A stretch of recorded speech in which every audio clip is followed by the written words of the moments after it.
Hi friends, welcome to my channel. మిత్రని కాపాడుకోవడానికి దీక్షితులు గారు వరలక్ష్మి వ్రతాన్ని చేయాలి అని చెప్పగానే జయదేవ్ నందన్ గుళ్ళో లక్ష్మీ చేత వరలక్ష్మి వ్రతాన్ని చేయించడానికి అన్ని ఏర్పాట్లు చేసి లక్ష్మిని అక్కడికి తీసుకొస్తాడు. ఇక పూజ మొదలయ్యే ముందు దీక్షితులు గారు లక్ష్మితో ఇలా చెప్తూ ఉంటాడు.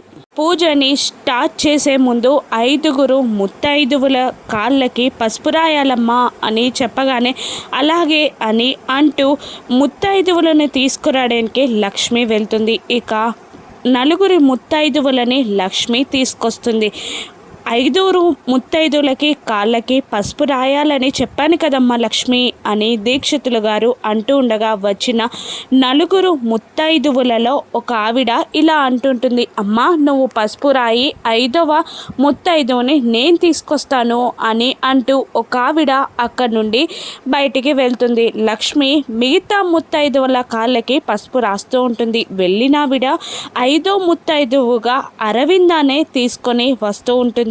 అక్కడ కింద కూర్చొని మిగతా ముత్తైదువుల కాళ్ళకి లక్ష్మి పసుపు రాస్తూ ఉంటుంది. వాళ్ళ పక్కకి వచ్చి అరవింద నిలబడుతుంది. ఇక అరవింద లక్ష్మిని చూస్తుందా?